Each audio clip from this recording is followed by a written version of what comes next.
Friends, today we have started chapter number 3 of bookkeeping and accountancy. The name of chapter is Reconstitution of Partnership, Admission of Partner. विद्यार्थी मित्रांनो, आज आपण bookkeeping and accountancy या विषयातील तिसरं प्रकरण reconstitution of partnership याच्यामध्ये admission of partner हे पाहूया. तर सुरुवातीला आपण meaning of reconstitution of partnership पाहूया.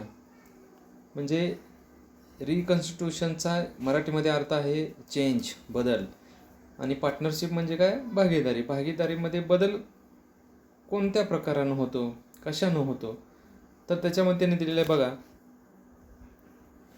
The reconstitution of partnership primarily involve change in the form of partnership is a change in agreement among the partners which leads to change in the relationship between the partners and change in share of profit or losses of the partners in the firm. The change in the partnership may take the following forms.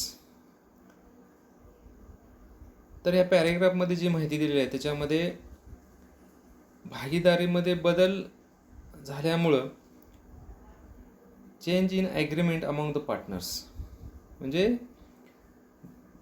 भागीदारांमध्ये काय होतं, त्यांच्या ॲग्रीमेंटमध्ये सुद्धा त्या ठिकाणी बदल केलेला असतो. And which leads to change in the relationship between the partners and change in share of the profit losses of the partnership firm. म्हणजे त्यांच्यामध्ये असणाऱ्या संबंधामध्येही त्या ठिकाणी बदल होतो आणि प्रॉफिट किंवा लॉसच्या शेअरमध्ये सुद्धा त्या ठिकाणी बदल होतो. The change in the partnership may takes the following forms. म्हणजे भागीदारीमध्ये बदल कोणकोणत्या कारणामुळे होतो, तर त्याच्यामध्ये ॲडमिशनमुळे होतो, रिटायरमेंटमुळे होतो आणि डेथ ऑफ पार्टनरमुळे होतो. म्हणजे ॲडमिशन म्हणजे काय, सुरुवातीला ॲडमिशन ऑफ पार्टनर म्हणजे एखादा पार्टनर एक्झिस्टिंग पार्टनरशिप फर्ममध्ये समाविष्ट करून घेणं. New partner involve in existing partnership firm, त्याला आपण ॲडमिशन ऑफ पार्टनर असं म्हणतो. म्हणजे भागीदारीमध्ये बदल कधी होतो, आहे त्याच पार्टनरशिपमध्ये, म्हणजे एक्झिस्टिंग पार्टनरशिप फर्ममध्ये जर एखादा भागीदार इन्व्हॉल्व होत असेल, नवीन भागीदार, तर त्यावेळेस बदल होतो. त्यानंतर सेकंड बदल जो आहे तो रिटायरमेंटमुळे होतो. रिटायरमेंटमध्ये म्हणजे आहे त्याच पार्टनर्समधील एखादा पार्टनर भागीदारी सोडून देतो, रिटायर होतो, निवृत्त होतो, त्यावेळेस बदल होतो. आणि तिसरी जी कंडिशन आहे किंवा तिसरी जी चेंज होण्याची जी प्रणाली आहे किंवा बदल जो आहे तो आहे death of partner. Death of partner म्हणजे आहे त्याच भागीदारीमधील एखादा भागीदार भागीदारी सोडून डेथ होत असेल किंवा त्या ठिकाणी त्याचा मृत्यू झाला असेल तर त्यावेळीसुद्धा भागीदारीमध्ये बदल होतो. मग ॲडमिशन ऑफ पार्टनर म्हणजे काय बघा. According to section 31(1) of the partnership act 1932, a person can be admitted as a new partner only with the consent of all existing partners unless otherwise agreed upon. म्हणजे new पार्टनरला त्या ठिकाणी existing पार्टनरशिपमध्ये समाविष्ट करून घेणं आणि ज्या काही कंडिशन असतील त्या कंडिशन घालून new partner will bring his share of goodwill and capital and enjoy the right to share the future profits. आणि नवीन पार्टनर काय करतो, त्याचा गुडविलचा हिस्सा आणतो, कॅपिटल आणतो म्हणजे भांडवल आणतो, आणि काय करतो तो and enjoy the right to share the future profit. आणि भविष्यकाळामध्ये त्या फर्मला किंवा भागीदारीला जो काही नफा होईल त्याचा आस्वाद तो घेतो किंवा त्याचा लाभ तो घेतो. This chapter covers the accounting treatment of admission of a partner in the existing partnership firm. तर सुरुवातीला तुम्हाला मित्रांनो रिकन्स्टिट्यूशन ऑफ पार्टनरशिप हे कन्सेप्ट समजले असेल. रिकन्स्टिट्यूशन म्हणजे भागीदारीमध्ये होणारा बदल. मग त्याच्यामध्ये आपल्याला कोणतं पहिली कंडिशन पाहिजे, ॲडमिशन ऑफ पार्टनर. म्हणजे ॲडमिशन ऑफ पार्टनर्स म्हणजे काय, तर आहे त्याच भागीदारीमध्ये एखाद्या नव्या भागीदाराला समाविष्ट करून घेणं. आता नवीन भागीदाराला का घेतो, समजा ए आणि बी हे 2 पार्टनर्स आहेत आणि त्यांनी सीला ॲडमिट करून घेतलं, नवीन त्यांनी सीला त्या बिझनेसमध्ये समाविष्ट करून घेतलं. तर ए आणि बीला का घ्यावंसं वाटलं, त्याची कारणं अनेक आहेत.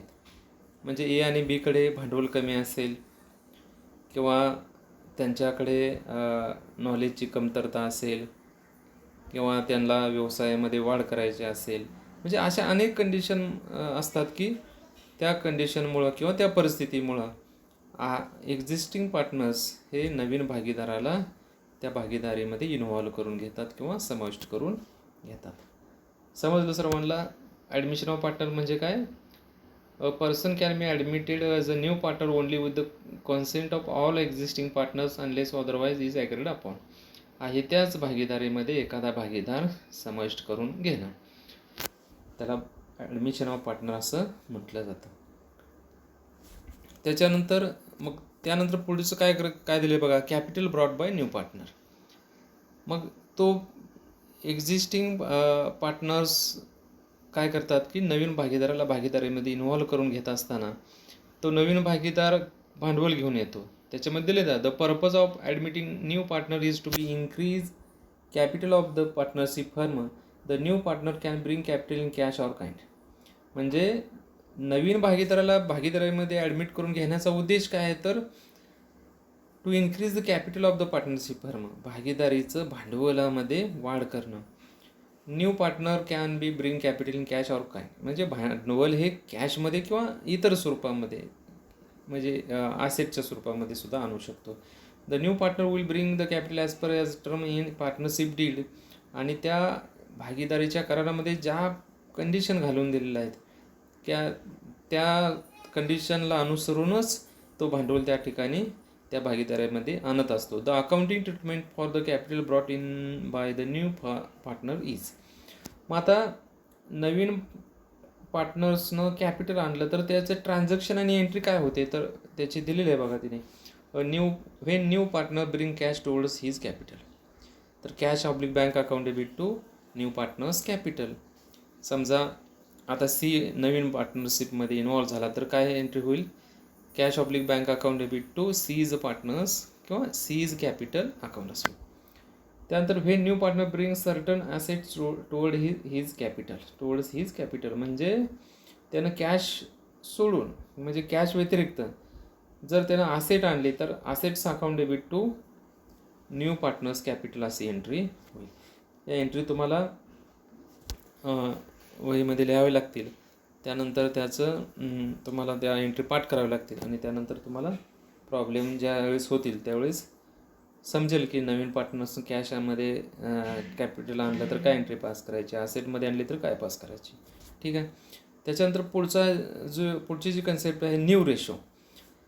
आता as a new partner is admitted in partnership firm, the profit sharing ratio of existing partners changes and there is a need to calculate new profit sharing ratio including new partners. This ratio is used for writing of goodwill and capital adjustment. आता ए आणि बी दोघं partner होते, त्यांचा ratio 2:1 असेल. त्यांनी सीला admit केलं तर त्यांच्या रेशोमध्ये सुद्धा बदल होतो. मग त्या नवीन पार्टनरचा रेशो असेल किंवा जुन्या पार्टनरचा रेशो असेल, त्या तिघांचे नवीन रेशो आपल्याला काढावे लागतात. मग ते रेशो काढत असताना कोणतंही सूत्र वापरायचं किंवा कोणता फॉर्म्युला वापरायचा तो त्यांनी दिलेला आहे. Formula for calculating new ratio if total profit is 1, म्हणजे त्यांनी एक उदाहरण दिलेलं आहे. तर त्याचं सूत्र काय, न्यू रेशोचं खाली दिलं आहे बघा, new ratio is equal to old ratio into balance of 1.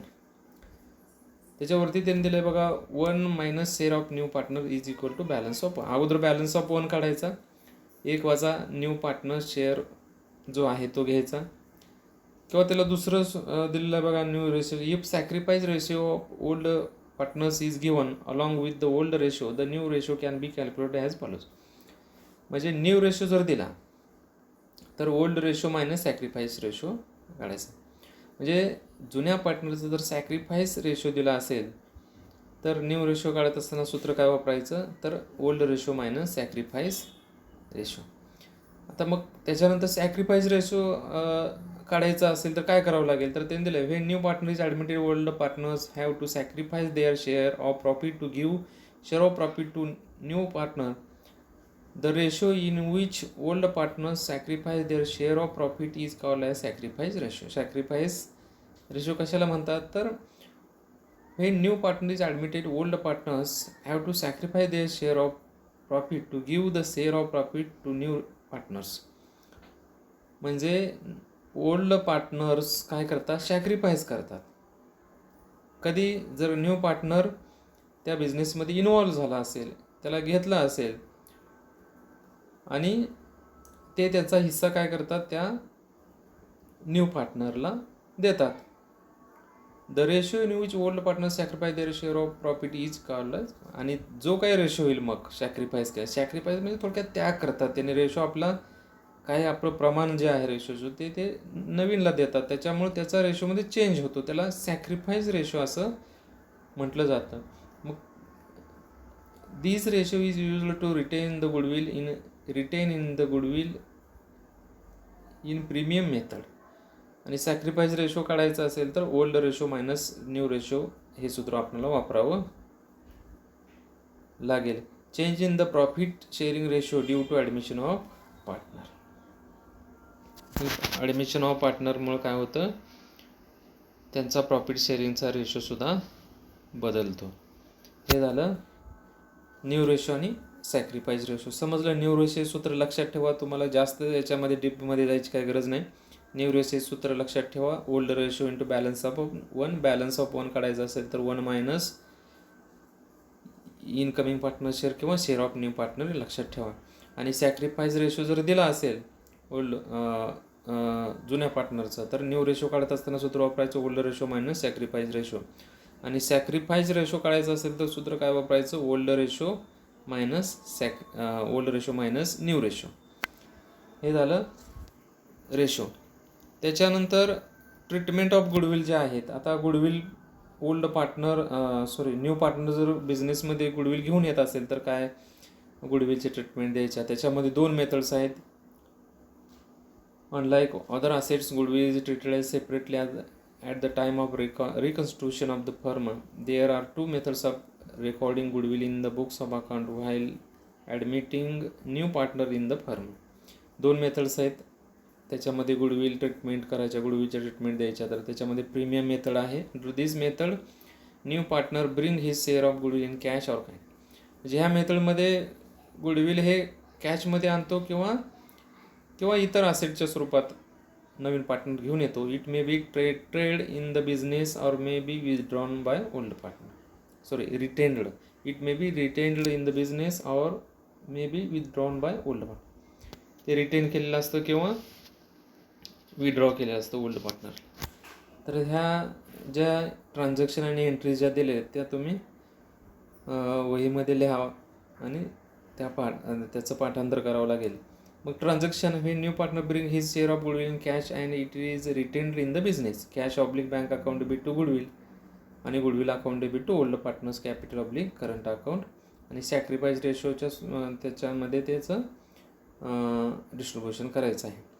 दुसरी एंट्री ट्रान्झॅक्शन दिलेलं बघा. हे new partner bring his share of goodwill in cash and it is withdrawn bye. म्हणजे गुडविल कॅशमध्ये आणलं न्यू पार्टनरला आणि विथड्रॉन केलं तर काय एंट्री पास करायची, तर 3 एंट्री पास करायच्या. Cash oblique bank account debit to goodwill account debit to old partners capital oblique current आणि old partners capital oblique current account debit to cash oblique bank account. आणि तिसरी जी treatment दिलेली आहे ते when new partner bring his share of goodwill in cash and it is paid to old partners privately.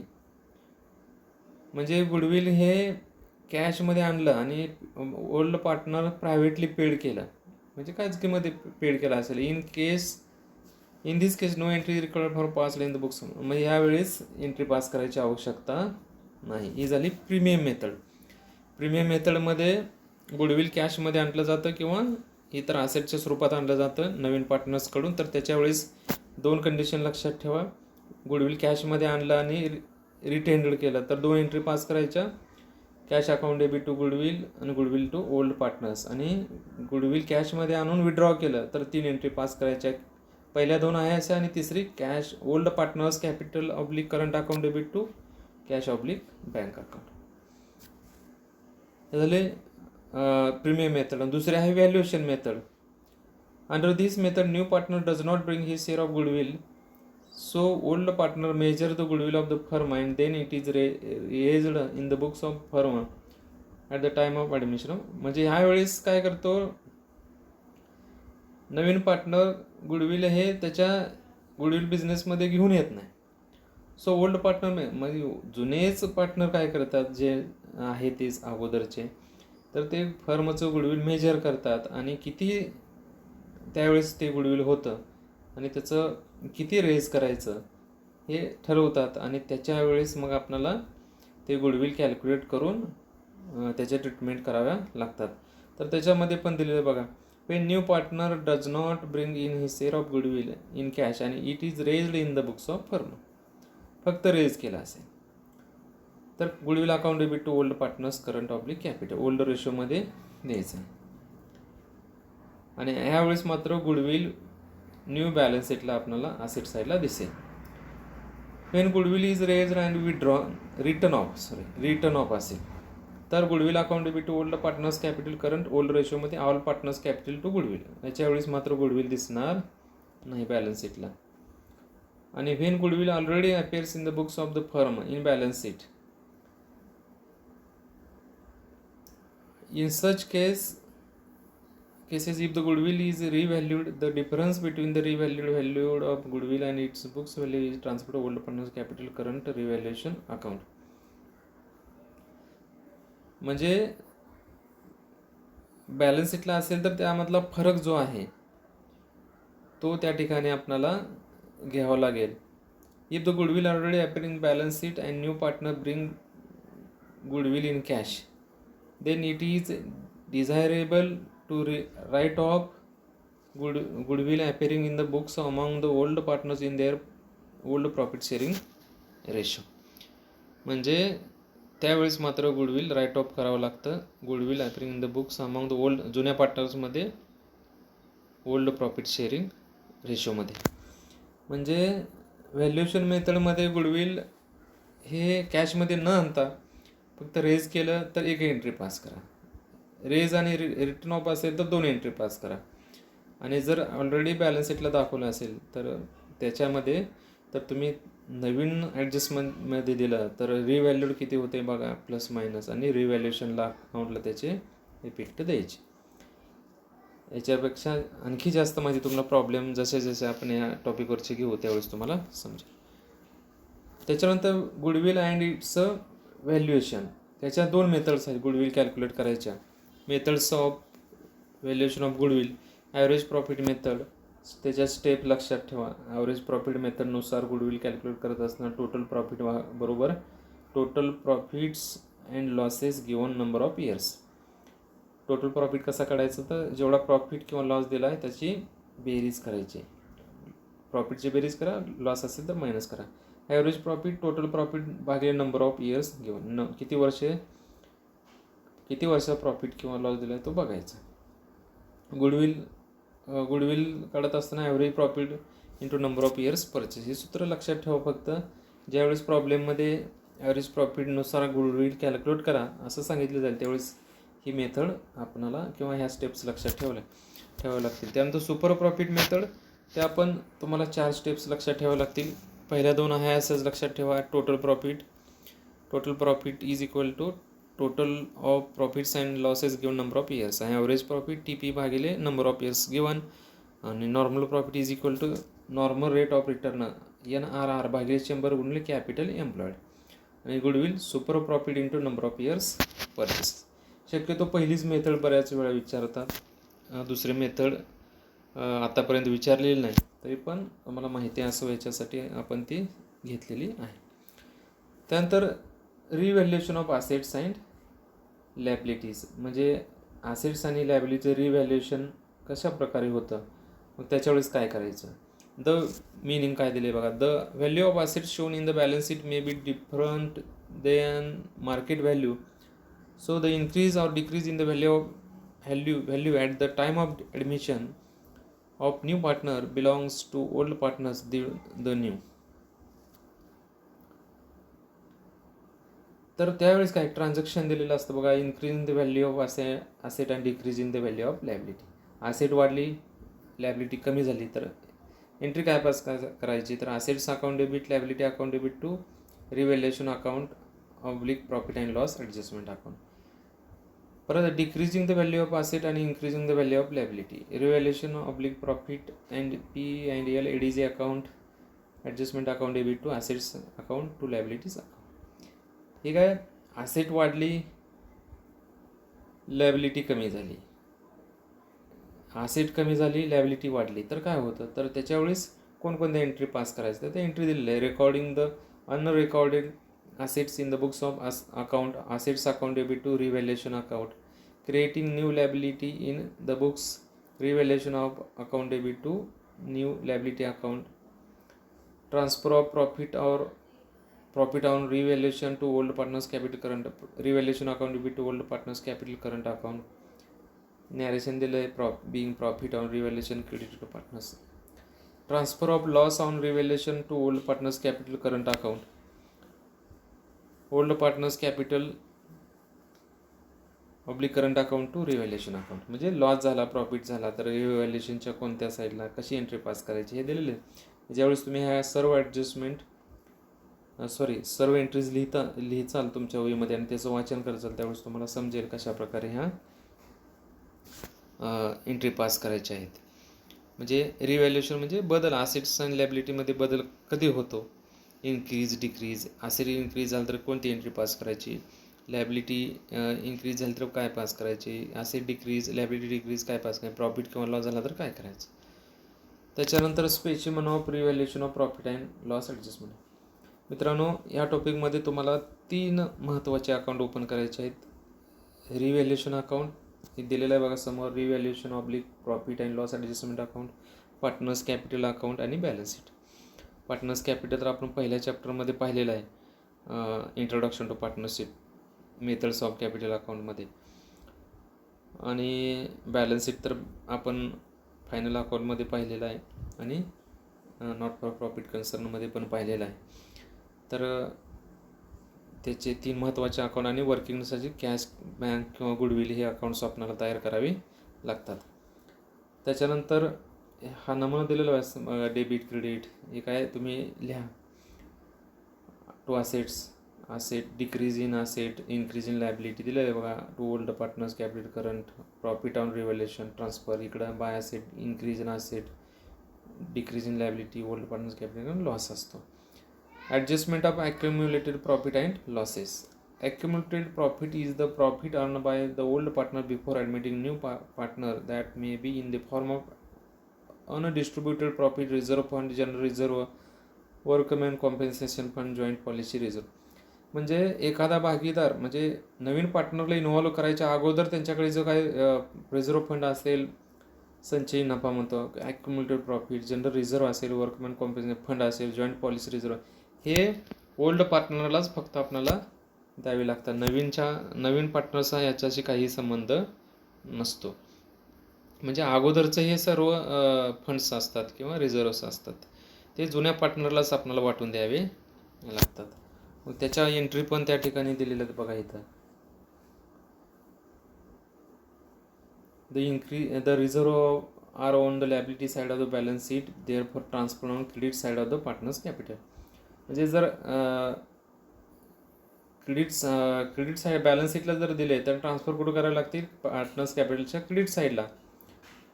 Reserve oblique accumulated profits account debit to partners capital current account. आणि जर profit झाला असेल तर बिझनेसला किंवा loss झाला असेल तर कशा पद्धतीने एंट्री पास करायच्या, किंवा प्रॉफिट किंवा लॉस असेल तर partners capital current account debit to accumulated loss.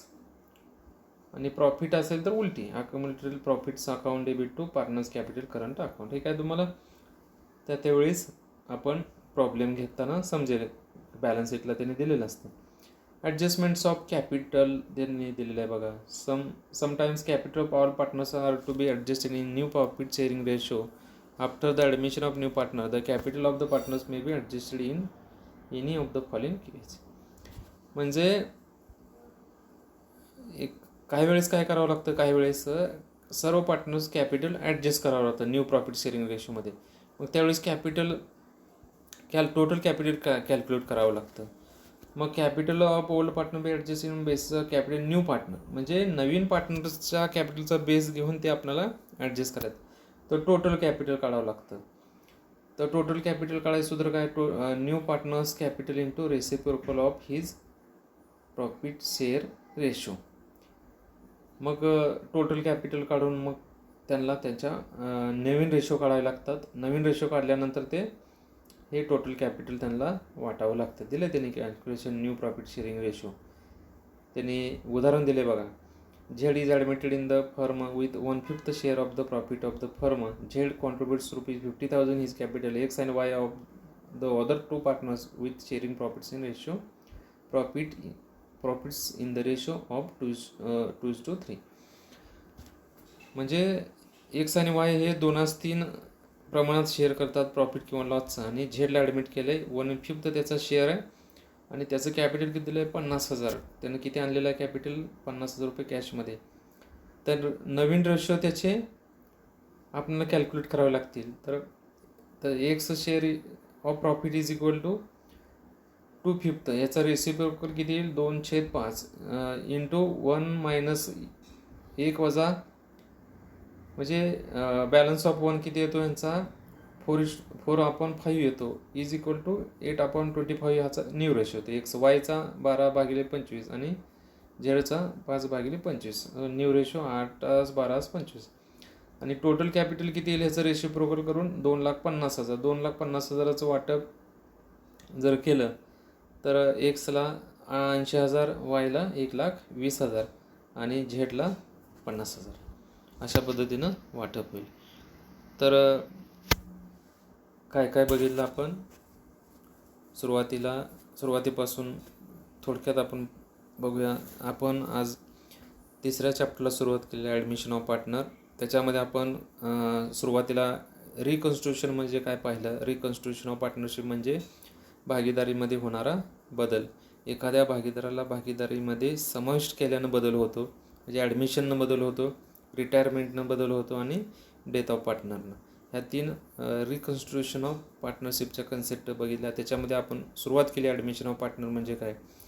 एखाद्या भागीदाराला भागीदारीमध्ये आहे त्याच भागीदारीमध्ये समाविष्ट करून घेणं. Any partner can be admitted by the existing partnership firm is called as admission of partner. त्याच्यामध्ये उदाहरण म्हटलं, ए आणि बी 2 पार्टनर आहेत, त्यांनी सीला ॲडमिट केलं तर सी हा ॲडमिटेड पार्टनर होईल, त्याला ॲडमिशन ऑफ पार्टनर असं म्हटलं जातं. त्याच्यानंतर कॅपिटल आणतो तो, मग त्यावेळेस काय एंट्री पास करायच्या, त्यानं कॅशमध्ये आणली तर काय पास करायची, भांडवल ॲसेटमध्ये आणले तर काय करावं लागतं, नवीन रेशो काढावे लागतात, सॅक्रिफाईस रेशो काढावे लागतात. त्याचे सूत्र लक्षात ठेवा. गुडविलचे ट्रीटमेंट लक्षात ठेवा. त्याच्यामध्ये 2 मेथड्स आहेत, प्रीमियम मेथड आणि व्हॅल्युएशन मेथड.